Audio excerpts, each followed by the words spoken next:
Praise the Lord. கர்த்தருக்கு ஸ்தோத்திரம்.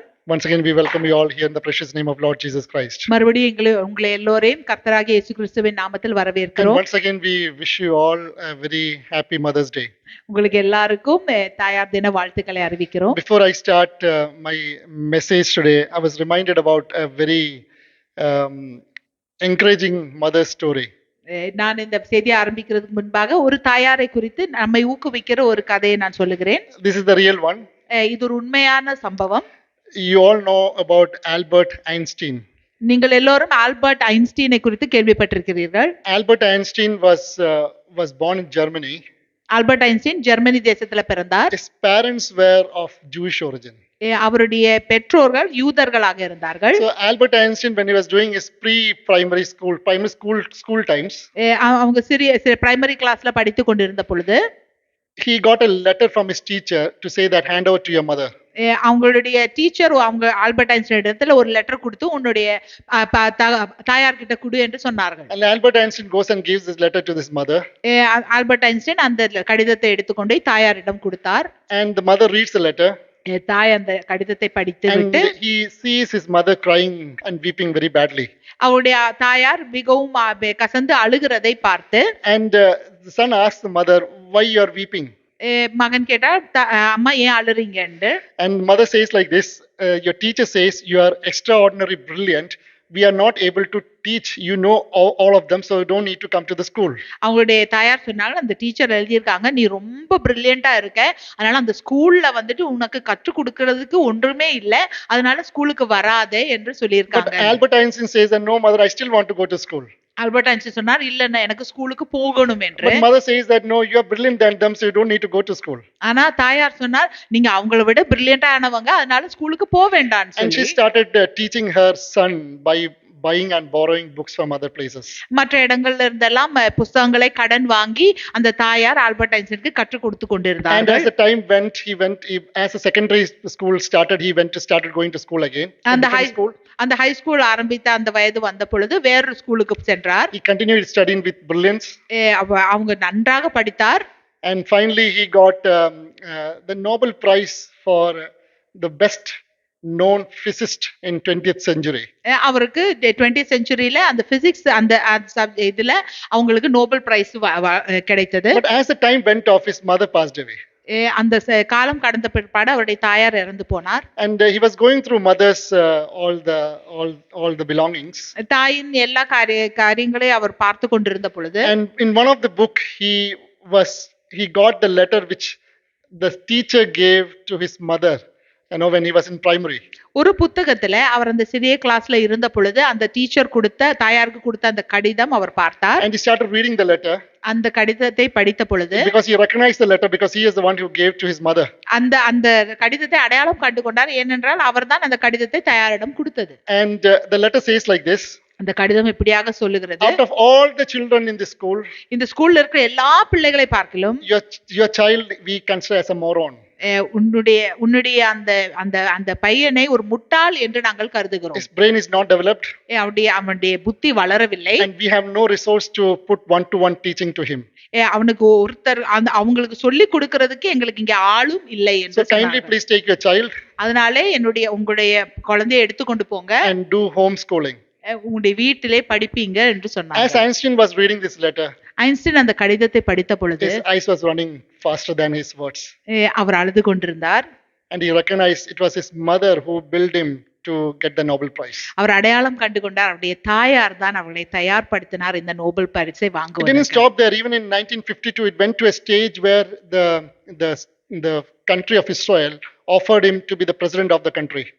Now 1952ல அந்த இஸ்ரேல் தேசம் அவர்களை வந்து பிரசிடென்ட்டாக இருக்க கூட அவர்கள் அழைத்தார்கள். If he accepted that, he would have been the second president of Israel. அவர்கள் அதை ஏற்றுக்கொண்டிருந்தார்கள், இஸ்ரேலுடைய இரண்டாவது பிரசிடென்ட்டாக அவர் மாறி இருப்பார். Praise the Lord. கர்த்தருக்கு ஸ்தோத்திரம். That's all because of that single mother. அது எல்லாம் அந்த ஒரு தாயாரினால் வந்தது. Amen. Praise the Lord. கர்த்தருக்கு ஸ்தோத்திரம். Today we thank and praise God for all the mothers. இன்றைக்கு நாங்கள் எல்லா தாயாருக்காகவும் நன்றி சொல்லுகிறோம். We thank and praise God all the males who are here who enabled this to become the mothers. இங்க இருக்கிற எல்லா தகப்பன்மாருக்கும் நன்றி சொல்லுகிறோம், அவங்களை தாயார்களாக ஆக்குனதுக்கு. Praise the Lord. கர்த்தருக்கு ஸ்தோத்திரம். We will continue to see the next portion of our message, same seasons of Christian life. கிறிஸ்தவ வாழ்க்கையின் பருவங்கள் என்ற அந்த செய்தியில அடுத்த பகுதியை நாம் பார்ப்போம். In the last time when we met together, we saw a new door has been opened for us. சென்ற தடவை நம்ம பார்த்தது என்னவென்றால் நமக்கு ஒரு புதிய கதவு திறக்கப்பட்டிருக்கிறது And as we என்று. step into this new season, we will face three kind of storms. இந்த புதிய பருவத்துக்குள்ளே நாம் கடந்து செல்லும் பொழுது மூன்று விதமான புயல்களை நாம் We சந்திப்போம். saw from Apostle Paul when he faced a storm, அப்போஸ்தலர் பவுலுடைய வாழ்க்கையில அவர் ஒரு புயலை சந்தித்த பொழுது he didn't stood there to rebuke the storm, but rather he took that faith to swim through that storm on that sea. அவர் அங்கே நின்று அந்த புயலை அதட்டவில்லை, ஆனால் அவருடைய விசுவாசத்தினாலே அந்த புயல்ல அவர் கடந்து சென்றார். Second time we saw from life of Jonah, there was a storm in his life. இரண்டாவதாக நாம் பார்த்தோம் யோனாவுடைய வாழ்க்கையில ஒரு புயல் இருந்தது. God permitted that storm not to punish his children but to discipline his child. ஆனா அந்த புயல் வந்துட்டு தண்டிப்பதற்காக இல்ல, ஆனால் தன்னுடைய பிள்ளையை கடிந்து Because he கொள்வதற்காக. was running away from the presence of God. ஏனென்றால் யோனா ஆண்டவருடைய பிரசன்னத்தை விட்டு ஓடி போய் கொண்டிருந்தான். And the third storm we see when Jesus was crossing the Sea of Galilee. மூன்றாவதான புயலை பார்த்தோம். ஆண்டவராகிய இயேசு கிறிஸ்து கலீலியா கடலை கடந்து சென்ற பொழுது There was a big storm. ஒரு பெரிய புயல் வந்தது. And that storm was not to discipline Jesus. That storm was not to rebuke the storm, or that was sent by the enemy to stop Jesus from doing what he was intended going to do that time. அந்த புயலானது கடிந்து கொள்வதற்கோ இல்லை, அது ஊடாக கடந்து செல்வதற்கோ வரவில்லை, ஆனால் அதை எதிரிதான் அனுப்பினான் இயேசுவை So it தடைப்படுத்துவதற்காக. is very important to know when we go through the storm who and why the storm is in our life. அதனால்தான் ஒரு புயல் வழியாக நாம் கடந்து செல்லும் பொழுது இந்த புயல் எதற்காக வருகிறது என்று நாம் அடையாளம் கண்டு கொள்ள வேண்டும். And as we go through this new season, we can go through three mentalities in our life. இந்த புதிய பருவத்தில் நாம் கடந்து செல்லும் பொழுது நாம் மூன்று மனப்பான்மையில நாம் அதை கடந்து We செல்லலாம். can have the mentality of survival. ஒன்று வந்துட்டு எப்படியோ பிழைக்க வேண்டும் என்ற அந்த We மனப்பான்மை, can have the mentality of a slave. இல்லை என்றால் ஒரு அடிமையின் மனப்பான்மை. But God has called us not to have survival mentality or slave mentality, but the mentality of a son. ஆனால் ஆண்டவர் நம்மளை அழைத்தது அந்த எப்படியோ பிழைத்துக் கொள்ளலாம் என்ற அந்த மனப்பான்மைக்காக அல்ல, அடிமையின் மனப்பான்மைக்காக அல்ல, ஆனால் ஒரு மகனாக நம்மை அழைத்திருக்கிறார். So today we'll be continuing to see from the next portion of the season of Christian life. நம்ம அடுத்த பகுதிக்கு போவோம், கிறிஸ்தவ வாழ்க்கையின் பருவங்கள். With a question to each one of us to know, are we drifting away or are we drawing close? ஒரு கேள்வியை நான் முதலாவதாக கேட்கிறேன், நாம் விலகி செல்லுகிறோமா இல்லை நெருங்கி வருகிறோமா? So when we go through the storms which comes into this new season or the walk in our Christian life, இந்த புதிய பருவத்துக்குள்ளே நாம் போகும் பொழுது அதில் ஊடாக நாம் கடந்து செல்லும் பொழுது இல்லை புயல்கள் வரும் பொழுது it is very important to check, is the storm within us or is the storm outside of us? அந்த புயல் ஆனது நமக்குள்ளே இருக்கிறதா இல்லை அந்த புயல் ஆனது வெளியிலே இருக்கிறதா? Holy Spirit takes a great interest in looking into our attitude and our ability, how we are dealing with these storms. ஆண்டவராகி நம்முடைய பரிசுத்தாவியானவர் எதை பார்க்கிறார் என்றால், நாம் எந்த கண்ணோட்டத்தோடு கூட இந்த புயலை பார்க்கிறோம், அதை எப்படி அணுகுகிறோம் என்பதை அவர் பார்க்கிறார். Because we know that without Holy Spirit we'll be bitter than better.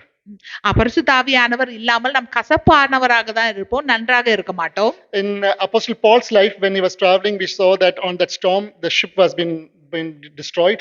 அப்போஸ்தலனாகிய பவுலுடைய வாழ்க்கையில அவர் அந்த புயல்ல கடந்து சென்ற பொழுது அந்த கப்பலானது நொறுக்கப்பட்டது. But he never allowed the storm to destroy his faith. ஆனால் அவருடைய விசுவாசத்தை நொறுக்குவதற்கு அவர் அனுமதிக்கவே இல்லை. The enemy is not behind your ship. அந்த எதிரியானவன் அவன் நம்முடைய படகுக்கு பின்னாக இல்ல, but he is behind to wreck your faith. ஆனால் எப்படியாவது நம்முடைய விசுவாசத்தை உடைப்பதற்கு தான் அவன் நடக்கிறான். The same faith which enables some to escape the trouble. அந்த பிரச்சனையிலிருந்து வெளியில வருவதற்கு எந்த விசுவாசம் தேவையோ சிலவங்களுக்கு, it's the same faith which enables someone to endure it. அதே விசுவாசம் தான் அந்த பிரச்சனைகளை மேற்கொள்வதற்கும் அவர்களுக்கு சக்தியை தருகிறது. It's the same faith which enables someone to die victoriously. சில பேர் வெற்றியோடு கூட மரிப்பதற்கு என்ன ஒரு விசுவாசம் தேவையோ, the same faith which enables someone to overcome the death. அந்த அந்த மரணத்திலிருந்து வெளியே மீட்டு வருவதற்கும் அதே விசுவாசம் தான் தேவை. Praise the Lord. கர்த்தருக்கு ஸ்தோத்திரம். Enemy has only one intention, எதிரிக்கு ஒரே ஒரு நோக்கம் தான், to induce fear and doubt in us. நமக்குள்ளே பயத்தையும் சந்தேகத்தையும் உண்டு பண்ண வேண்டும். Faith is even if. விசுவாசம் என்பது என்னானாலும் சரி. But when we have fear, we'll say what if. ஆனால் நம்மளுக்கு பயம் இருக்கும் பொழுது அப்படியானால் அப்படி என்று நாம் சொல்லுவோம். We were in Kersal last week and we just had a touch of this subject. சென்ற வாரம் நாங்கள் கேர்சல்ல இருக்கும்போது இதை குறித்து நாங்கள் கொஞ்சம் பார்த்தோம். We have lot of definitions from the Bible and out of Bible about faith. விசுவாசத்தை குறித்து நம்ம வேதாகமத்திலையும் பார்க்கலாம், இல்ல உலகத்துல அநேக காரியங்களையும் விசுவாசம் என்ன என்று சொல்லலாம். But to be very simple, when God sees through his eyes to his children what the faith should be or what the faith could be. ஆனால் தேவன் தம்முடைய பிள்ளைகளை பார்க்கும் பொழுது விசுவாசம் என்றால் என்ன என்று அவர் பார்க்கிறார். See, as soon as you receive Jesus as your personal savior, ஆண்டவராகிய இயேசு கிறிஸ்துவை நாம் சொந்த இரட்சகராக ஏற்றுக்கொள்ளும் பொழுது Bible says that we become a new creation. நாம் ஒரு புது சிருஷ்டியாக மாறுகிறோம். The one of the new creation in us is the nature of Christ in us. அது புது சிருஷ்டியாக நாம் மாறும்பொழுது ஒரு புதிய காரியம் என்னவென்றால் கிறிஸ்துவின் தன்மை நமக்குள்ளே வருகிறது. And that nature of Christ is the little bit of faith of Christ in us. அந்த கிறிஸ்துவின் தன்மை என்ன? நமக்குள்ளே கிறிஸ்துவின் விசுவாசம் நமக்குள்ளே வருகிறது. And what Christ expects is to exercise that faith on our daily walk. ஆண்டவராகிய இயேசு கிறிஸ்து என்ன எதிர்பார்க்கிறார்? நம்முடைய அன்றாட வாழ்க்கையில அந்த விசுவாசத்தை நாம் உபயோகிக்க வேண்டும். And when God sees us, தேவன் நம்மை பார்க்கும் பொழுது in our daily life, he looks, are we in our struggles or ups and downs, are we exercising that little faith in our walk? அவர் என்ன பார்க்கிறார் என்றால், நமக்கு பிரச்சனைகள் வரும் பொழுது, நம்முடைய காரியங்கள் மேல் கீழாக போகும் பொழுது அவர் கொடுத்திருக்கிற அந்த விசுவாசத்தை நாம் செயல்படுத்துறோமா என்பதை அவர் கவனிக்கிறார். Or are you looking at the obstacles in front of you? இல்லை, அதை செயல்படுத்தாமல் நமக்கு முன்பாக இருக்கிற தடைகளை நாம் நோக்கி பார்க்கிறோமா? Faith is nothing but you do what is in your ability and rest leave it in the hand of the Lord. விசுவாசம் என்றால் என்ன? தேவன் நமக்கு என்ன செய்ய பலத்தை கொடுத்திருக்கிறாரோ அதை நாம் செய்யணும், மீதியை தேவன் பார்த்துக் கொள்வார். I love the story of Lazarus when he died. லாசரு மரித்த அந்த கதையை எனக்கு ரொம்ப பிடிக்கும். He died, his sisters were Martha and Mary. அவருடைய சகோதரிகள் மார்த்தாவும் மரியாளும் 4 days into his death. 4 நாள் ஆகிவிட்டது Jesus மரித்து. knows that Lazarus is dead. இயேசுவுக்கு தெரியும் லாசரு மரித்தான் என்று. According to Jewish culture, when a person is died, what they will do, they will embalming of the body. யூத கலாச்சாரம் படி அந்த ஒரு மரித்தால் அந்த அந்த உடம்பு வந்துட்டு அதுக்குள்ள இருக்கிற காரியங்களை எல்லாம் எடுத்து போட்டு அவங்க வைப்பார்கள். So they remove everything and they remove all the internal organs. அங்க உள்ள இருக்கிற உள்ளான உறுப்புகளை எல்லாம் அவர்கள் வெளியே எடுத்து And they seal it with a ribbon all over the body. ஒரு ரிப்பன், ஒரு துணியை அவங்க சரீரத்துல கட்டுவார்கள். And when the 4th day came, when Martha and Mary saw Jesus, நான்காவது நாள் ஆன பொழுது இயேசுவை மார்த்தாலும் மரியாளும் பார்த்த பொழுது and they cried and told him, Jesus, if you were there, this would have been not happened. அவர்கள் அழுது சொன்னார்கள், இயேசுவே நீங்கள் இருந்திருந்தீர்கள் என்றால் இப்படி நடந்திருக்காது என்று. And Jesus comes to the tomb. ஆண்டவராகிய இயேசு கிறிஸ்து அந்த கல்லறைக்கு வந்து And he gives one instruction to the disciples to remove the stone. அங்க இருந்த அந்த ஜனங்கள்ட்ட சொன்னாங்க, அந்த கல்லை புரட்டி போடும்படி சொன்னார். Are you with me? உங்களுக்கு புரிகிறதா? That instruction is very clear, remove the stone. அதோட அந்த தேவன் சொன்ன கட்டளை என்ன?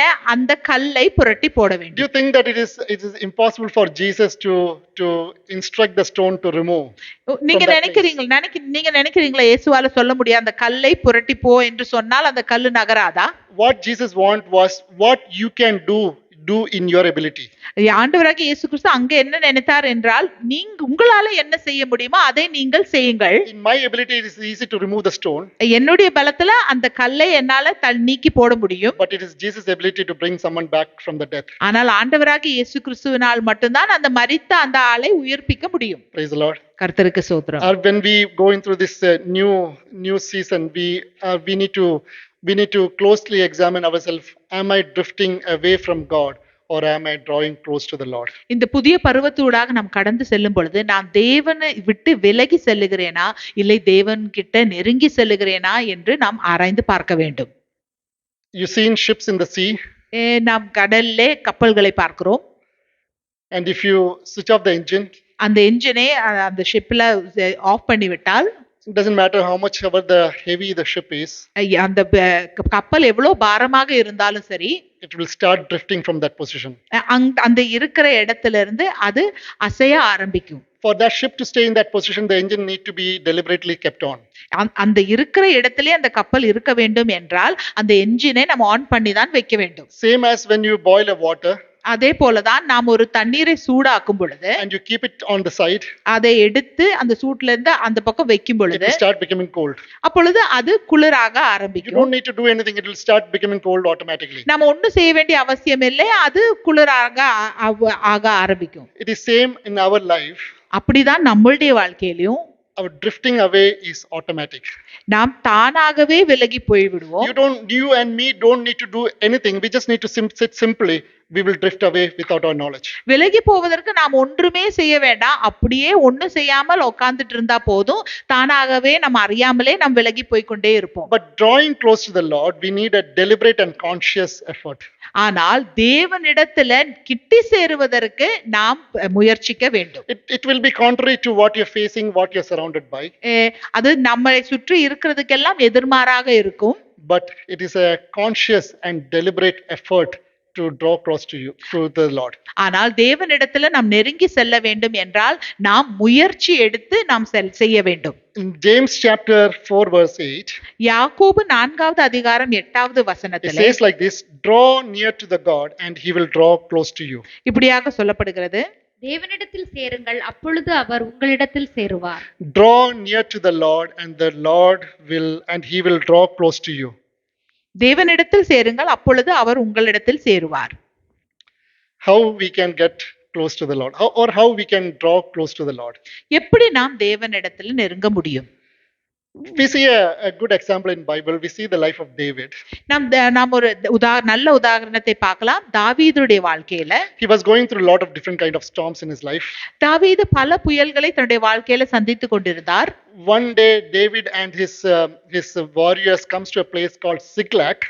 ஒரு நாளைக்கு தாவீதும் தன்னுடைய வீரர்களும் எல்லாரும் சேர்ந்து சிக்லாக் என்ற இடத்திற்கு வந்தார்கள். And they found that the Ziklag was been attacked by the Amorites. அப்பொழுது அவர்கள் பார்த்தார்கள் இந்த அமோரியர்கள், Amalekites. அமலேக்கியர் அந்த சிக்லாக்கை தாக்கினார்கள். And what they done was they burned the complete city. அந்த சிக்லாக் பட்டணத்தை முழுவதுமாக எரித்து, and they took all the children and the wives as captive. அவங்களுடைய மனைவிகளையும் பிள்ளைகளையும் எல்லாம் சிறை பிடித்து கொண்டு போய்விட்டார்கள். And out of those captives was David's two wives. அந்த சிறை பிடிக்கப்பட்ட அந்த ஜனங்களுக்கு மத்தியில தாவீதுடைய 2 மனைவிகள், and his children. அவருடைய பிள்ளைகளும் இருந்தார்கள். David was completely broke. தாவீது உடைந்து போனார். His people who were surrounded by him was completely broke. அவரை சுற்றி இருந்த அந்த ஜனங்கள் எல்லாம், வீரர்கள் எல்லாம் உடைந்து போய்விட்டார்கள். And the people started deciding to kill David by stoning to death. அந்த ஜனங்கள் எல்லாம், அவருடைய கூட்டாளிகள் எல்லாம் கல்லெறிந்து தாவீதை கொல்ல வேண்டும் என்று நிச்சயித்தார்கள். This you can read in 1 Samuel chapter 30. 1 Samuel 30வது அதிகாரத்திலே இதை நாம் படிக்கலாம். In 1 Samuel chapter 30 verse 6 it says like this. 1 Samuel 30வது அதிகாரம் 6வது வசனத்திலே இப்படியாக சொல்லப்படுகிறது. David strengthened himself in the Lord of God. தாவீது தன் தேவனாகிய கர்த்தருக்குள்ளே தன்னை திடப்படுத்திக் கொண்டான். It says very clearly, he strengthened himself in the Lord his God. தாவீது தன் தேவனாகிய கர்த்தருக்குள்ளே தன்னை திடப்படுத்திக் கொண்டான். It is very interesting. Bible doesn't say that the Lord went and strengthened David during the storm. வேதம் சொல்லல கர்த்தர் போய் தாவீதை பலப்படுத்தினார் என்று சொல்லவில்லை. But it says that David strengthened himself in the Lord. ஆனால் தாவீது கர்த்தருக்குள்ளே தன்னைத்தான் பலப்படுத்தினான் என்று சொல்லப்பட்டிருக்கிறது. It is very interesting in the Bible to see that God will never force himself, his ways and plans when you are in distress. நாம் பிரச்சனையில இருக்கும் பொழுது ஒரு நாள் கூட தேவன் தன்னுடைய வழிகளை நம்மேல் திணிக்க மாட்டார். It is very clear, once again I'll emphasize this, God will never force his plans, his ways on you and me when I and you are on distress. நீங்களும் நானும் ஒரு பிரச்சனையில இருக்கும் பொழுது, அழுத்தத்துக்குள்ளே இருக்கும் பொழுது தேவன் தன்னுடைய திட்டங்களையோ தன்னுடைய வழிகளையோ நம்மேல் அவர் திணிக்க மாட்டார். He is always there with us. அவர் எப்பொழுதும் நம்மோடு கூட இருக்கிறார். That's what Bible promises us. அதுதான் வேதம் நமக்கு வாக்குத்தத்தம் தந்திருக்கிறது. The Bible says that even if a nursing mother forgets a child, I will never leave you or never forsake you. தாய் தன் பாலகனை மறந்தாலும் நான் உன்னை மறப்பதில்லை என்று தேவன் சொல்லுகிறார். Bible compares this mother's love very much with the God's love. love. ஒரு தாயுடைய அன்பை தேவனுடைய அன்புக்கு ஒப்பாக வேதம் சொல்லுகிறது. It says in Isaiah chapter 66 verse 13. Isaiah 66வது அதிகாரம் 13வது வசனத்தில் இப்படியாக சொல்லப்பட்டிருக்கிறது. As one whom the mother comforts you, so I will comfort you. ஒருவனை அவன் தாய் தேற்றுவது போல் நான் உங்களை தேற்றுவேன். So God's presence is always with you. தேவனுடைய பிரசன்னம் எப்பொழுதும் நம்மோடு கூட He இருக்கிறது. will never leave you or never forsake you. அவர் நம்மை விட்டு விலகுவதும் இல்லை, நம்மை கைவிடுவதும் இல்லை. It is impossible for a mother to forsake or to forget her nursing baby. தாய்க்கு தன் பால் குடிக்கிற அந்த பிள்ளையை மறப்பதோ கைவிடுவதோ அருதாத காரியம். It's equally impossible for God to forsake or forget his own child. அதே போலதான் தேவனால் நம்மை மறக்கவோ நம்மை கைவிடவோ முடியாது. But during this time of distress or your time of your stress, ஆனா நம்முடைய அழுத்தத்தின் வேளையில, பிரச்சனையின் வேளையில we need to make a deliberate and conscious effort to draw close to the Lord. நாம் ஆண்டவரோடு கூட நெருங்கி செல்வதற்கு நாம் முயற்சி எடுக்க வேண்டும். He is waiting on you to make this effort so that you'll renew your strength by coming close to the Lord. அவர் காத்து கொண்டிருக்கிறார். நாம் அந்த முயற்சியை எடுத்து அவரிடத்துல செல்ல வேண்டும் என்று சொல்லி அவர் காத்து You கொண்டிருக்கிறார். listen to this me very carefully. He is waiting on you and me to come and draw close to the Lord during this time of distress. கவனமாக கேட்டுக்கொள்ளுங்கள். இந்த பிரச்சனையின் வேளையில நாம் அவரோடு கூட நெருங்க வேண்டும் என்று சொல்லி தேவன் எதிர்பார்த்து கொண்டு இருக்கிறார். You know why? A distressed soul can never receive instruction from God. ஏனென்றால் அந்த அழுத்தத்தோடு கூட இருக்கிற அந்த ஆத்மா ஒரு நாளும் தேவனுடைய கட்டளைகளை ஏற்றுக்கொள்ள முடியாமல் இருக்கிறது. A starved soul can never receive directions from God. ஒரு பட்டினியாக இருக்கிற ஒரு ஆத்மா தேவனுடைய வழிகளை ஏற்றுக்கொள்ள முடியாது. God want to feed you before he want to lead you. நம்மை வழி நடத்துவதற்கு முன்பாக தேவன் நமக்கு உணவை தர விரும்புகிறார். We are not even near to the Lord sometimes in this stress so that we can't hear from the Lord. நாம் இந்த நம்ம பிரச்சனையின் வேளையில நம் தேவனுக்கு அருகாமையில இருக்காததுனால தேவனுடைய வசனத்தை நாம் கேட்க முடியாமல் போகிறது. This is very important when we are walking in this new season. இந்த புதிய பருவத்துல நடக்கும் பொழுது இது மிகவும் முக்கியமான காரியம். Embrace this and embed this into our heart. This is very, very important. இதை ஏற்றுக்கொண்டு நம்முடைய இருதயத்துல அழுத்த வேண்டும். You know, there's a word called checkmate.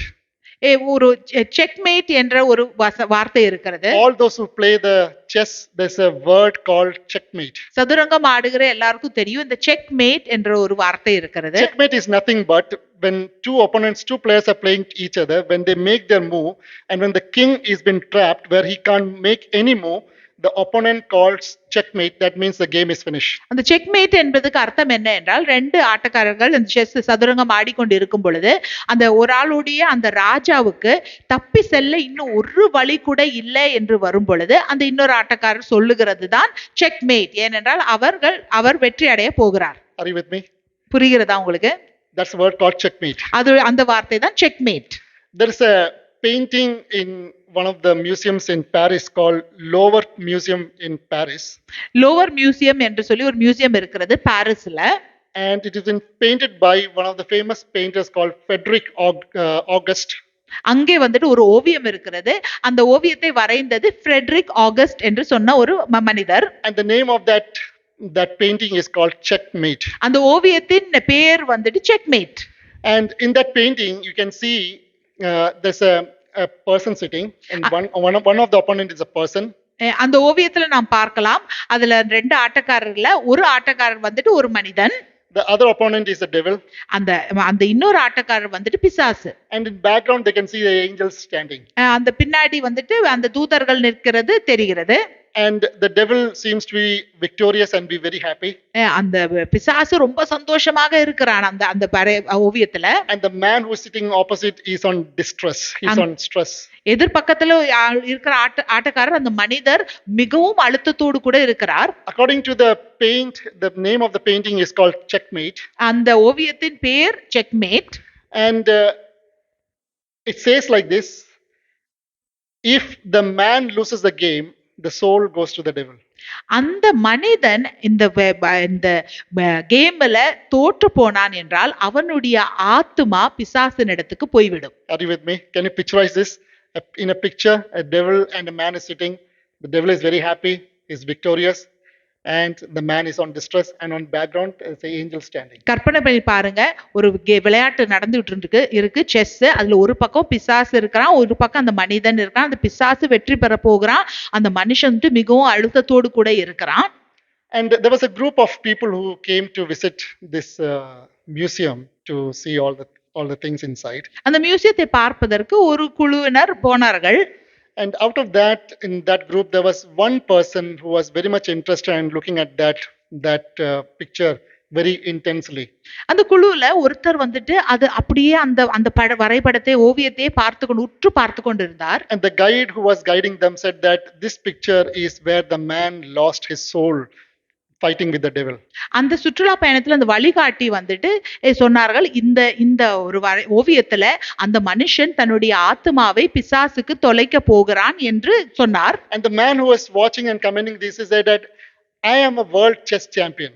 அப்ப அந்த பார்த்து கொண்டிருந்த அந்த மனிதன் சொன்னார், நான் இந்த உலகத்திலேயே ஒரு செஸ் சாம்பியன், ஒரு வீரர். And I have a problem with this photo. ஆனா இந்த ஓவியத்துல எனக்கு ஒரு பிரச்சனை இருக்கிறது. Either you need to change the name or you need to remove this picture. ஒண்ணு நீங்க அந்த ஓவியத்தோட பேரை மாற்றணும், இல்லனா அந்த ஓவியத்தை எடுத்து மாற்றணும். Because the normal people cannot see on a checkboard. We can see. ஒரு சாதாரண மனுஷனுக்கு அந்த செஸ் போர்டுல என்ன தெரிகிறதோ அதை விட வித்தியாசமா எங்களுக்கு தெரியும் என்று அவர் சொன்னார். The guide asked what is the problem there? அப்பொழுது அந்த கைட் கேட்டார், அங்க என்ன பிரச்சனை? And he said that this picture's name should not be checkmate. இந்த ஓவியத்தோட பேர் செக்மேட் ஆக இருக்க கூடாது. Because this is not checkmate. ஏனென்றால் அது செக்மேட் இல்ல. And he says that the king has one more move. ஏனென்றால் அந்த ராஜாவுக்கு இன்னொரு மூவ் இருக்கிறது. And if the opponent knows this move, he will be victorious over this devil. அந்த மனுஷனுக்கு அந்த மூவ் தெரிஞ்சால் அந்த பிசாசின் மேல அவன் வெற்றி பெற முடியும். Are you with me? உங்களுக்கு புரிகிறதா? The king has one more move. ராஜாவுக்கு இன்னொரு மூவ் இருக்கிறது. See, during our life, when we walk through this new season, we'll always feel enemy coming and saying to us, checkmate. நாம இந்த புதிய பருவத்திலூடாக கடந்து செல்லும் பொழுது நமக்கு இப்படியாக தோன்றும், அந்த எதிராளி வந்து செக்மேட் என்று நமக்கு சொல்றது போல. But it is not checkmate. God has given us the authority and the power over the enemy. ஆனால் அது செக்மேட் இல்ல. தேவன் நமக்கு பிசாசின் மேலே அதிகாரத்தையும் வல்லமையும் தந்திருக்கிறார். And I only will be checkmate on the time of stress where I can't receive the instruction from the God. நீங்களும் நானும் அந்த செக்மேட் என்ற இடத்துக்கு எப்ப வருவோம் என்றால், அந்த அழுத்தத்துல அந்த பிரயாசத்துல தேவனிடத்திலிருந்து அவருடைய கட்டளையை பெற்றுக்கொள்ள முடியாத அந்த நிலைக்கு வரும் பொழுதுதான் செக்மேட்ல இருக்கும். When my soul is on starving. அப்பொழுதுதான் என்னுடைய ஆத்மா பட்டினியாக இருக்கிற அந்த நேரத்துல. Matthew chapter 11 verse 28 to 30 says very common word which we know very well.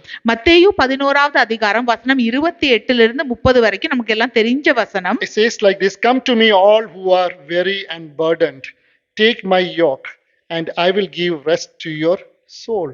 வருத்தப்பட்டு பாரம் சுமக்கிறவர்களே, நீங்கள் எல்லாரும் என்னிடத்தில் வாருங்கள், நான் உங்களுக்கு இளைப்பாறுதல் தருவேன். ஆமென். I will give rest to your soul.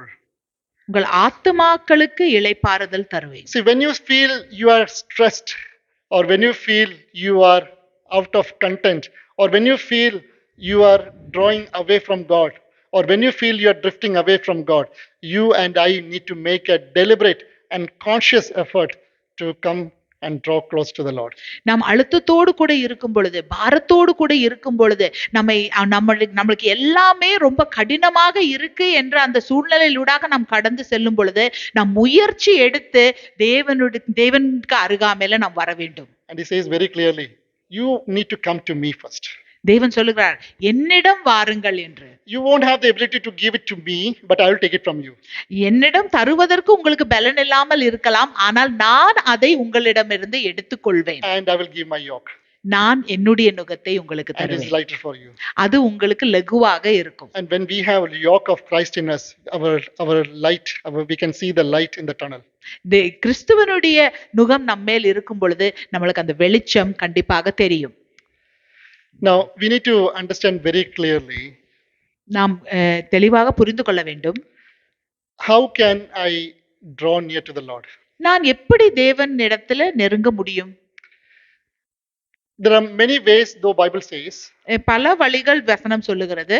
But one important way today we'll see will be by feeding the word of God. ஒரு முக்கியமான வழியை இன்றைக்கு நாம் பார்ப்போம். அது என்னவென்றால் தேவனுடைய வசனத்தை உணவாக சாப்பிட்டு. If God allows, in coming days we'll see the other ways. தேவன் அனுமதித்தால் மற்ற வழிகளை எல்லாம் நாம் பார்ப்போம். The first one is feed on his word. முதலாவதாக அவருடைய வார்த்தையை புசியுங்கள். There are 4 principles basically when it comes to feeding the word of God. தேவனுடைய வார்த்தையை புசிக்கிறது என்று வரும்பொழுது 4 காரியங்கள் இருக்கிறது, முக்கியமான காரியங்கள். Which is very simple and which is given in our ability. அது மிகவும் எளிதானது, நம்மால் செய்ய முடிகிறதாக இருக்கிறது. The first one is read it. முதலாவதாக அதை வாசிக்க வேண்டும். Number 2 is consume it till it consumes you. இரண்டாவதாக நாம் அதை சாப்பிட வேண்டும், அது நம்மளை சாப்பிடும் அளவும். Believe it. அதை விசுவாசிக்க வேண்டும். Act it. அதை செயல்படுத்த வேண்டும். Are you with me? புரியுதுங்களா? This is very simple, 4 principles. 4 காரியங்கள் மிகவும் எளிதானது. First in our ability is to read the word of God. முதலாவதாக நாம் அதை படிக்க வேண்டும், வாசிக்க வேண்டும். Number 2 is the Holy Spirit who enables us to understand what is the depth and breadth of that word, because he is the one who inspired to write that. இரண்டாவதாக ஆவியானவர் நமக்கு பலனை தருவார் அதை புரிந்து கொள்வதற்கு, அதை அறிந்து கொள்வதற்கு. ஏனென்றால் அது ஆவியானவர் எழுதின வசனம். We try to read and consume it as much as possible. நாம் அதை வாசித்து அதை எடுத்துக்கொள்ள நம் முயற்சி எடுப்போம். And without our knowledge we'll see that the word is trying to consume us back now.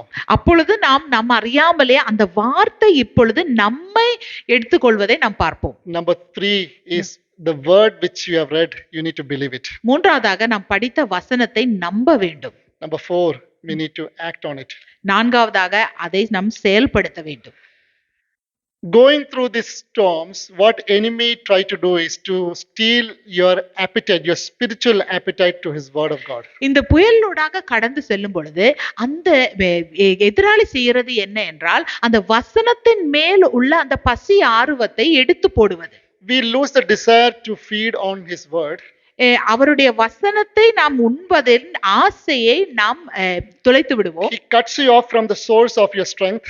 நம்முடைய வல்லமை வருகிற அந்த இடத்திலிருந்து நம்மை தூர கொண்டு போய் விடுவான். Are you with me? உங்களுக்கு புரிகிறதா? If he can't kill you on the storm, he will kill you with starvation. அந்த புயல்னால நம்மை கொல்ல முடியவில்லை என்றால் பட்டினியா போட்டு அவன் நம்மை கொல்ல பார்ப்பான். And while on starving, what you will do is you will be still blaming God. பட்டினியாக இருக்கும் பொழுது நாம் தேவனை தூஷித்துக் கொண்டு இருப்போம். It's a double win for him. அப்பொழுது அவனுக்கு ரெண்டு வெற்றி கிடைத்து விட்டது. One, it is your own mistake. ஒன்று அது நம்மளுடைய Second is you will feed on his own word. அவருடைய வார்த்தை நாம் புசிக்காமல் இருக்கிறோம். It's very important to see that the hunger of the word will only come by consuming the word of God. அந்த வசனத்தின் மேல் உள்ள பசி அந்த வசனத்தை உண்ணும் பொழுது மட்டும்தான் வரும். The spiritual hunger will only come by consuming his word. ஆவிக்குரிய பசி அவருடைய வார்த்தையை புசிக்கும்போது மட்டும்தான் வரும். But the physical hunger goes away as soon as you eat the food. இப்போ நம்முடைய சரீர பிரகாரமாக ஒரு உணவை உண்ணும் பொழுது அந்த பசி போய் விடுகிறது. The devil knows this very well. பிசாசுக்கு இது நன்றாக தெரியும். And he will guide you to starve you. அவன் எப்படி நம்மை வழி நடத்துவான், எப்படியாவது நம்மளை பட்டினி போட வேண்டும் என்று சொல்லி வழி நடத்துவான். And this is one of the best ways from the beginning till now how he disarms his children. அந்த காலத்துல இருந்து இந்த காலம் வரைக்கும் அப்படிதான் பண்ணி கொண்டு இருக்கிறான். நம்முடைய ஆயுதங்களை எடுத்து போட அவன் பார்க்கிறான். Satan didn't disarm Eve unless he created doubt in her heart. அந்த ஏவாளை நிராயுதபாணி ஆக்கும் பொழுது எப்படி பண்ணார்? அவருடைய மனதுக்குள்ளே, ஏவாளுடைய மனதுக்குள்ளே அந்த சந்தேகத்தை போட்டு. Jesus also faced the same storm. இயேசுவும் அதே புயலை சந்தித்தார். But he defeated the Satan by the scriptures. ஆனால் அவர் எப்படி பிசாசை வென்றார்? அந்த வசனங்கள் மூலமாக. Saying that as it is written. எழுதப்பட்டபடி என்று சொல்லி. You might be in the storm. நாம் புயல்ல இருக்கலாம். But storm will not be in you if you consume the word of God. ஆனால் தேவனுடைய வசனத்தை நாம் உண்டோம் என்றால் அந்த புயல் நமக்குள்ளே இருக்காது. And you know this word within you is so powerful. நமக்குள்ளே இருக்கிற தேவ வசனம் அவ்வளவு வல்லமை உள்ளது. I read a reading like this. நான் இப்படியாக படித்தேன். When the enemy within you is not there, when there is no enemy within you, நமக்குள்ளே அந்த எதிராளி இல்லாமல் இருக்கும் பொழுது the outside enemy cannot touch you. அந்த வெளியில இருக்கிற எதிராளி நம்மை தொட முடியாது. When there is no enemy within you, நமக்குள்ளே எதிராளி இல்லாவிட்டால் the outside enemy cannot touch you. வெளியே உள்ள எதிராளி நம்மை தொட முடியாது. Bible says so. வேதம் அப்படியாக சொல்லுகிறது. You know where it says?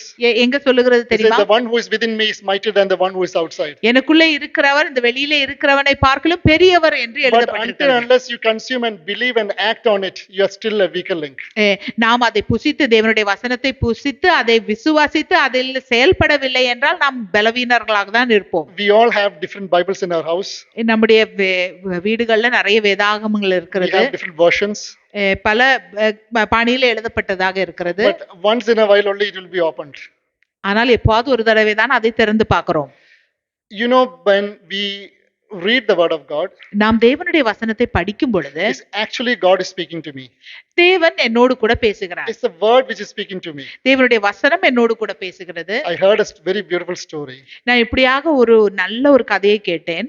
So what happened was there was a Bible study, ஒரு பைபிள் ஸ்டடி நடந்து கொண்டிருந்தது. and that was one-to-one Bible study.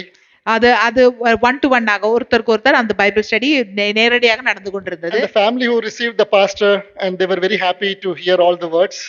அந்த பாஸ்டரை வரவேற்று அந்த வசனத்தை எல்லாம் ஆர்வமாக அந்த குடும்பம் ஏற்றுக்கொண்டது. And pastor only told one thing to that family. Pastor ஒரே ஒரு காரியத்தை தான் அந்த குடும்பத்துக்கு சொன்னார். Read the whole Bible அந்த முழு வேதாகமத்தையும் படியுங்கள் என்று சொன்னார். till I see you next year.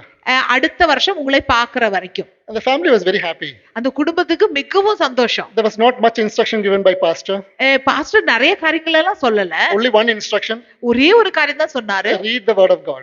வசனத்தை தேவ வசனத்தை படிங்க. And the family prepared a big meal for the pastor. அந்த பாஸ்டருக்கு நிறைய ஒரு விருந்தை அவர்கள் ஆயத்தம் பண்ணார்கள். It was silver plates, அங்க சில்வர் பாத்திரம், gold plated forks and knives.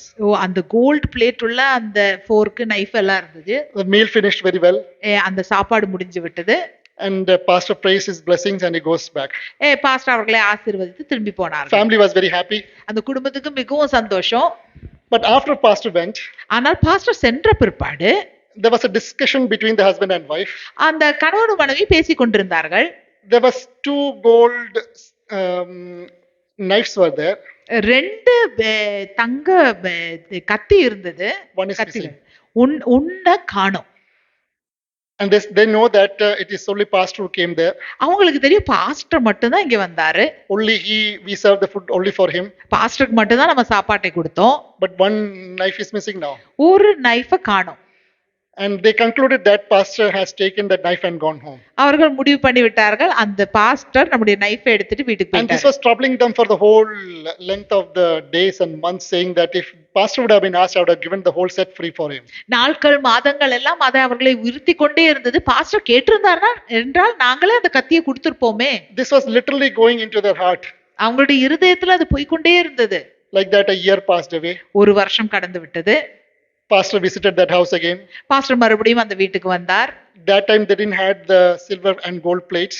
அப்பொழுது அந்த தங்க அந்த வெள்ளி தட்டெல்லாம் அவருக்கு It வைக்கல. was normal plates and normal knives. சாதாரணமான பிளேட், சாதாரணமான நைஃப். Pastor prayed பாஸ்டர் ஜெபித்தார். and he asked, do you have to ask me any questions? அப்பொழுது கேட்டார், நீங்க ஏதாவது ஒரு கேள்வி என்கிட்ட கேட்க விரும்புறீர்களா? Out of that wife's mentality, she couldn't contain. She wanted to ask this pastor, did you took this knife? அந்த மனைவியோட மனசு அது உறுத்தி கொண்டே இருந்தது. அவர் எப்படியாவது கேட்கணும்னு நினைக்கிறார். பாஸ்டர் நீங்க அந்த கத்தி எடுத்தீங்களா? Finally, she broke the silence கடைசியில அவர் பேசினார். and she asked, did you took last time when you came the golden knife? அந்த மனைவி கேட்டார், போன தடவை நீங்க வந்த பொழுது அந்த தங்க நைஃபை நீங்க எடுத்தீங்களா? Pastor says, bring your Bible. Pastor சொன்னார், உங்களுடைய பைபிளை எடுத்துட்டு வாங்க. Answer is in the Bible.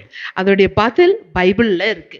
I asked you to read the Bible நான் உங்களிடம் சொன்னேன் பைபிளை படியுங்கள் and என்று. I kept that gold knife inside the Bible. அந்த கோல்ட் நைஃபை நான் அந்த பைபிளுக்குள்ள வச்சேன். So 1 year, ஒரு வருஷம் this knife is safe inside the Bible.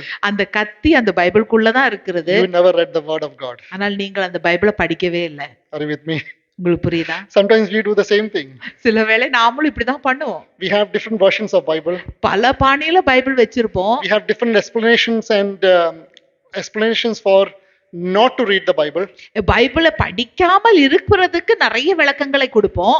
But Bible says, draw close to me, I will draw close to you. ஆனால் வேதம் சொல்லுகிறது, தேவனிடத்தில் நாம் நெருங்கும் பொழுது அவர் நம்மோடு கூட நெருங்குகிறார். And that primarily starts from feeding the word of God. அது முதலாவதாக நாம் ஆண்டவருடைய வசனத்தை படிப்பதில், அது Without புசிப்பதில் that, it ஆரம்பிக்கிறது. is impossible.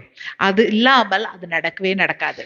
The enemy knows very well that God cannot stop the word from producing fruit in you. அந்த எதிராளிக்கு தெரியும் அந்த வசனமானது நமக்குள்ளே கனி கொடுப்பதை அவனால தடுக்கவே முடியாது. But what he can do is he can stop you to consume this word and root in this word. ஆனால் அந்த வசனத்தை படிக்காதபடி அவனால் நம்மை தடைப்படுத்த முடியும். அந்த வசனம் நமக்குள்ளே வேரூன்றாதபடி தடைப்படுத்த முடியும். Because the word of God is sharper and double-edged sword, is sharper than double-edged sword. ஏனென்றால் நம்முடைய தேவ வசனம் இருபுறம் கருக்குள்ள பட்டயத்தை பார்க்கலும் கருக்கானதா The இருக்கிறது. word of God is powerful and sharper. நம்முடைய தேவனுடைய வசனம் வல்லமையானது, அது கூர்மையானது. The word of God retreats our life. அது நம்மளுடைய வாழ்க்கையை மறுபடியுமாக உருவாக்குறது. The word of God removes our guilt. நம்முடைய குற்ற உணர்வை எடுத்து போடுகிறது. The word of God activates our faith. நம்முடைய விசுவாசத்தை செயல்படுத்துகிறது. The word of God brings growth in us. நமக்குள்ளே வளர்ச்சியை கொண்டு வருகிறது. The word of God renews our mind. நம்முடைய மனதை புதிதாக்குகிறது. And the word of God sets us free. தேவ வசனம் நம்மை விடுதலை ஆக்குகிறது. When we have a shift in our season, let our faith grow. நம்முடைய பருவத்துல ஒரு மாற்றம் உண்டாகும் பொழுது நம்முடைய விசுவாசம் வளரட்டும். A season is refined by trials, not defined by trials. ஒரு பருவம் என்பது அது அதுல பிரச்சனைகள் வரும், ஆனா பிரச்சனைகள் அந்த பருவத்தை நிர்ணயிக்கிறது இல்லை. It is only the word of the God which can refine me and you. தேவனுடைய வசனம் மட்டும்தான் நம்மை புதிதாக்க முடியும். I can boldly stand and hear that yes, I do sins. நான் தைரியமாக இங்க நின்று சொல்லலாம், ஆமாம் நான் பாவம் செய்கிறேன். Yes, I am away from the word. ஆமாம் நான் தேவனுடைய வசனத்திலிருந்து தூரமாக இருக்கிறேன். Yes, I am away from his calling. நான் அவருடைய அழைப்பிலிருந்து தூரமாக இருக்கிறேன். But still I make a way to read, to come and to meditate. ஆனால் நான் எப்பொழுதும் முயற்சி எடுக்கிறேன், எப்படியாவது நான் வர வேண்டும், நான் படிக்க வேண்டும், அவருடைய வசனத்தை தியானிக்க வேண்டும் என்று. It is very important for me and you to know that are we giving more importance to ministering for God or you are ministering to God. நாம் முக்கியமாக எண்ணி பார்க்க வேண்டும், நாம் தேவனுக்காக ஊழியம் செய்கிறோமா இல்ல தேவனுக்கே ஊழியம் செய்கிறோமா? Ministering to God is consuming his word. தேவனுக்கு ஊழியம் செய்வது என்றால் அவருடைய வார்த்தையை நாம் புசிப்பது. To know more about him. அவரை குறித்து இன்னும் அறிவதற்காக. Only that sets us free. அதுதான் நம்மை விடுதலை ஆக்கும். And Bible says so. வேதம் அப்படியாக சொல்லுகிறது. He says that we are in the refiner's fire. நாம் அந்த ரிஃபைனருடைய ஃபயர்ல இருக்கிறோம். So the only way we can refine ourselves is going through this fire so that the likeness of Christ is produced in me. அந்த அக்கினியிலூடாக போகும் பொழுது மட்டும்தான் நாம் சுத்திகரிக்க முடியும், நம்மை சுத்திகரிக்க முடியும். You ever been to a silversmith? காரியங்கள் எல்லாம் செய்கிற அந்த ஆள்கிட்ட போனால் you know how they refine the silver. அவர் எப்படியாக அந்த வெள்ளியை சுத்தம் பண்ணுவார்கள்? Silver need to be kept and need to be boiled in high temperature. அந்த வெள்ளியை எடுத்து அவர்கள் ஒரு தீயில அதை உருக்க வேண்டும். And the silversmith keeps on looking into the pot. அந்த பாத்திரத்தை பார்த்து கொண்டே இருப்பார்கள். And it is not easy for that smith to sit there and look in the pot because the temperature is very high. அங்க உட்கார்ந்து பார்ப்பது மிகவும் கடினம், ஏனென்றால் அதோட வெப்பம் மிகவும் அதிகமாக இருக்கிறது. So each time the temperature increases, what happens? The impurity comes on the surface. அந்த வெப்பம் அதிகமாகும் பொழுது அந்த அழுக்கெல்லாம் மேலாக வருகிறது. And he scoops that impurity out. அந்த அழுக்கை அவர் எடுத்து போடுகிறார். He scoops it till அது எந்த அளவுக்கு அவர் எடுக்கிறார் என்றால் the silver is pure. அந்த வெள்ளி பரிசுத்தமாகும் அளவும் அவர் அந்த அழுக்கை எடுத்துக்கொண்டே இருப்பார். You know how the silversmith knows the silver is pure now? அந்த ஆளுக்கு எப்படி தெரியும் அது இப்போ பரிசுத்தமாய் விட்டது என்று?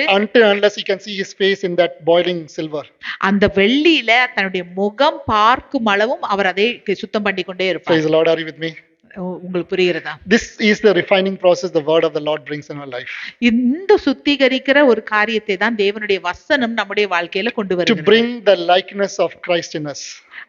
ஆண்டவராகிய இயேசு கிறிஸ்துவை போல நம்மளை மாற்றுவதற்கு. One night a man was sleeping. ஒரு ராத்திரியில் ஒரு மனிதன் தூங்கிக் கொண்டிருந்தார். And suddenly he wakes up. உடனே அவன் திடீரென்று எழுந்தான். And he sees an angel just next to the face of him. அவருடைய முகத்துக்கு அருகாமையில ஒரு தேவதூதர். And he's staring into this man. அந்த தேவதூதர் அவருடைய முகத்தையே பார்த்து கொண்டு இருக்கிறார். The man asked the angel. அந்த மனிதன் அந்த தேவதூதனிடம் கேட்டார், What are you looking into? என்ன பார்த்து கொண்டு இருக்கிறீர்கள்? And the answer was quite surprising. ஒரு அது சர்ப்ரைஸான ஒரு answer. And he says like this: Father God is looking to see how much of Jesus is in me. பிதாவாகிய தேவன் பார்க்க சொன்னார், இயேசுவினுடைய முகம் எவ்வளவு உனக்குள்ளே தெரிகிறது என்று. Jesus, the Father, is not sitting and counting how many sins I've done, பிதாவாகிய தேவன் நாம் எவ்வளவு பாவம் செய்தோம் என்று எண்ணிக்கொண்டு உட்கார்ந்திருக்கவில்லை. but he is seeing how much of likeness of Jesus is in me. ஆனால் கிறிஸ்துவை போல நாம் இருக்கிறோமா என்பதை தான் அவர் பார்த்து கொண்டிருக்கிறார். The important question me and you need to ask is how much of likeness of Jesus we are in this new season. நீங்களும் நானும் கேட்க வேண்டிய ஒரு கேள்வி, இந்த புதிய பருவத்துல எந்த அளவுக்கு நாம் கிறிஸ்துவை போல இருக்கிறோம்? As we consume this word of God, இந்த தேவ வசனத்தை நாம் புசிக்கும் பொழுது there's a greatest truth in the Bible which reveals, ஒரு வேதாந்தத்தில் இருக்க ஒரு பெரிய சத்தியம் வெளிப்படுகிறது. which sets you free அது நம்மை விடுதலை ஆக்குறது. from every kind of stress, அது நம்முடைய எல்லா அழுத்தத்திலும், every kind of disrespect, எல்லா பிரச்சனைகள்ல every kind of trouble. எல்லா பிரச்சனைகள்ல And இருந்து. it says like this in John chapter 17 verse 22 to 23. யோவான் 17வது அதிகாரம் வசனம் 22 23. And the glory which you gave me, I have given them, that they may be one just as we are one. In them you in me, that they may be made perfect in one, that the world may know that you sent me and have loved them as you have loved me. நாம் ஒன்றாயிருக்கிறது போல அவர்களும் ஒன்றாயிருக்கும்படி நீர் எனக்கு தந்த மகிமையை நான் அவர்களுக்கு கொடுத்தேன். ஒருமைப்பாட்டில் அவர்கள் தேறினவர்களாய் இருக்கும்படிக்கும் என்னை நீர் அனுப்பினதையும் நீர் என்னில் அன்பாயிருக்கிறது போல அவர்களிலும் அன்பாயிருக்கிறதையும் உலகம் அறியும்படிக்கும் நான் அவர்களிலும் நீர் என்னிலும் இருக்கும்படி வேண்டிக் கொள்கிறேன். You got the gist of this word? இந்த வசனம் உங்களுக்கு புரிஞ்சதா? And have loved them, you have sent me and have loved them as much you have loved me. இயேசு சொல்லுகிறார் பிதாவிடத்துல, என்னை நீர் எவ்வளவாக நேசிக்கிறீரோ அதே போல அவர்களையும் நேசிக்கிறீர்கள். Father God loves, there's no partiality for Father God, the love for Jesus and love for his children. ஆண்டவர் நம்ம பிதாவாகிய தேவன் ஆண்டவராகிய இயேசு கிறிஸ்து மேல் வைத்திருக்கிற அன்புக்கும் நம்மேல் வைத்திருக்கிற அன்புக்கும் எந்த வித்தியாசமும் இல்லை, பாரபட்சம் இல்லை. How much he has loved Jesus, the same love is upon me. எந்த அளவுக்கு பிதா இயேசுவை நேசிக்கிறாரோ அதே அளவுக்கு நம்மையும் நேசிக்கிறார். This sets me free. இதுதான் என்னை விடுதலை ஆக்குறது. There's no partiality between Christ and me. கிறிஸ்துவுக்கும் நமக்கும் நடுவுல பிதா பாரபட்சம் பார்ப்பதில்லை. Even Bible says there's no partiality, he has given the amount of Holy Spirit in me is the same. பரிசுத்தாவி ஆனவரை கூட அதே அளவுக்கு நமக்குள்ளே அவர் தந்திருக்கிறார். Too many people thinks that the ground on the other side is more greener. நிறைய பேர் நினைக்கிறார்கள் அந்த பக்கம் இன்னும் அழகா இருக்கிறது என்று. But hardly we know that the greener is our ground when we water it. நம்முடைய நிலம் எப்படி பச்சை பசேர்னு இருக்கும் என்றால் அதுல தண்ணீரை நாம் வாய்க்கு ஊற்றும் பொழுதுதான். What was your effort to make this garden green? நம்முடைய தோட்டத்தை பச்சை பசேர்னு ஆக்குவதற்கு நம்முடைய முயற்சி எதுவாக இருக்கிறது? There is no intimacy without intentions. அதாவது தேவனோடு கூட நெருக்கமாக இருக்க வேண்டும் என்றால் அந்த நோக்கம் நமக்கு இருக்க வேண்டும். Without any intimacy you don't have any relationships. அந்த நெருக்கம் இல்லை என்றால் ஒரு உறவும் கிடையாது. It is greener in the other side, but it's greener here. நம்ம அந்த பக்கம் பச்சையா இருக்குன்னு நினைக்கிறோம், ஆனால் இந்த பக்கம் இன்னும் பச்சையாக தான் இருக்கிறது. The nearness of Christ, or the fullness of Christ, brings three effects in me. கிறிஸ்துவனுடைய நிறைவு நமக்குள்ளே மூன்று காரியங்களை கொண்டு வரும். One is happiness. ஒன்று வந்துட்டு சந்தோஷம். Second is holiness. ரெண்டு பரிசுத்தம். Third is humility. தாழ்மை. You can remember these three H. அந்த மூன்று H-ஐ ஞாபகம் வச்சுக்கோங்க. The closeness of Christ in me and fullness of Christ in me.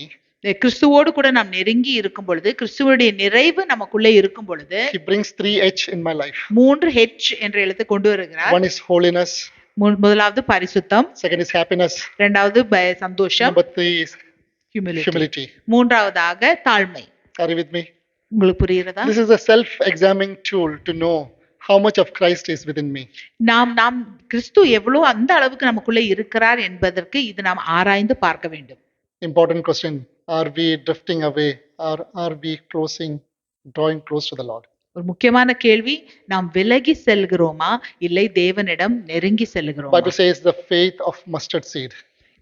வேதம் சொல்லுகிறது அந்த கடுகு மணி அளவுக்குள்ள அந்த விசுவாசம். You've seen how the mustard seed is been carried, and back in my home I've seen. Do you know how the mustard seed has been kept and been transported? உங்களுக்கு தெரியுமா எப்படி அந்த கடுகை வந்துட்டு அவர்கள் உள்ளே வைக்கிறார்கள், எப்படி அதை தூக்கி கொண்டு போறார்கள் என்று? Mustard is a very small seed, அந்த கடுகானது மிகவும் சிறிய ஒரு விதை. and it need a double sack, a very reinforced sack to keep the mustard seed in the sack. அதுடைய சாக்கு வந்துட்டு அந்த ரொம்ப ஸ்ட்ராங்கா இருக்க வேண்டும். It has a thick plastic lining, அதுக்கு ஒரு நல்ல கெட்டியான ஒரு பிளாஸ்டிக் லைனிங் இருக்கிறது. and the outer sack is very very compact. அந்த வெளியில இருக்கிற அந்த சாக்கு கூட நல்ல ஸ்ட்ராங்கா இருக்கும். The reason is, if a small hole is there, காரணம் என்னன்னா ஒரு சின்ன ஓட்டை இருந்தா கூட, even a size of a needle, அது ஒரு ஊசி அளவுக்கு ஒரு ஓட்டை இருந்தா the கூட, mustard seeds are so smooth, அந்த கடுகு மணிகள் அவ்வளவு ஸ்மூத்தாக இருக்கும். it will escape one by one. ஒவ்வொன்றாக அது வெளியே வந்து கொண்டே இருக்கும். You and I will never knew the mustard seeds are escaping. அந்த கடுகு மணி வெளியில போவது நாம் அறியவே மாட்டோம். You carry on the shoulder.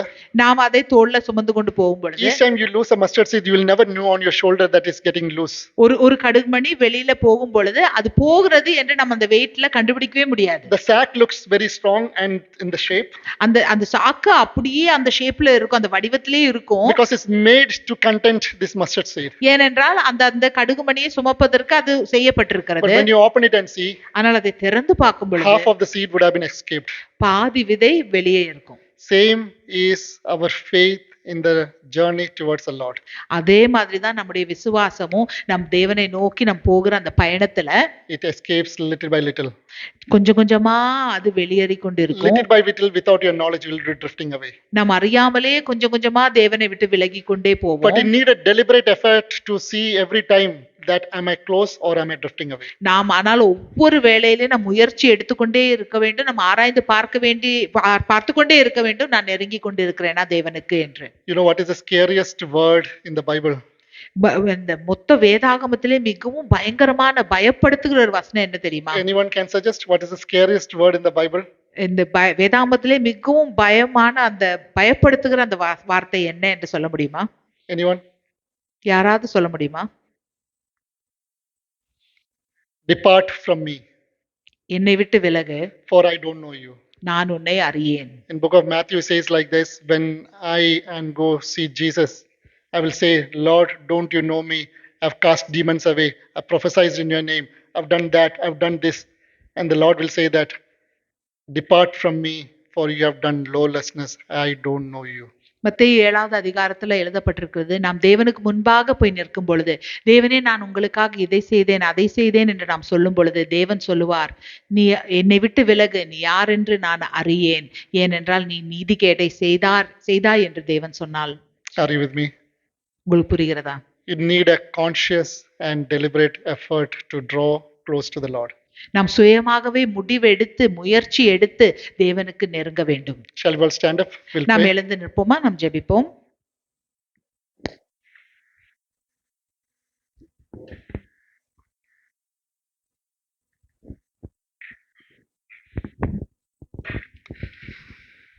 Father God, we thank and we praise you for this beautiful time you have given us, Lord. Lord, we thank you for empowering your word with your Holy Spirit, Lord Father. Today, Lord Jesus, Father, we pray. Though we are very few here today, Lord Father, Lord, we pray this word has been spoken, Lord. Spoken to each one of our heart today, Lord. Lord, let it open the eyes of my heart.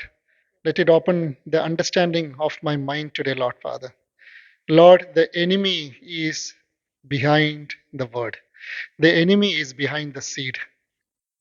Lord, we don't want to feed the enemy, Lord Father, by we starving, Lord Father.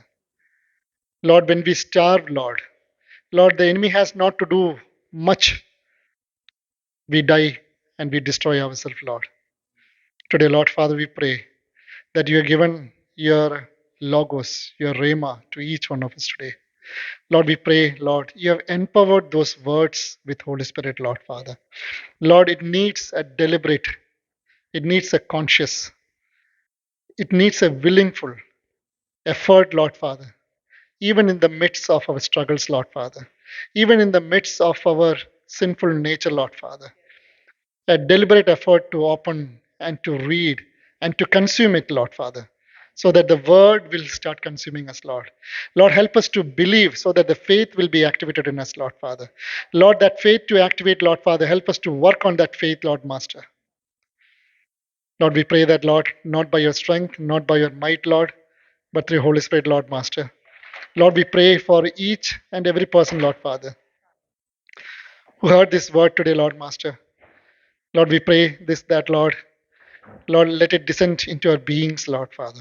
Help us not to be just the hearers of the word, but the doers of the word, Lord Master. And Lord, we pray that, Lord Father, as the time is coming, Lord Father, you're looking, even one has faith which you have given to us, Lord Master. Lord, help us to grow. Lord, help us to grow, Lord Master. Help us to make that decision, Lord Father. That desire is not enough, Lord Master. This desire is not enough to do anything, Lord Master. Lord, help us to make deliberate decisions, Lord. Help us to make deliberate efforts, Lord Father, to have this relationship with you, Lord Master.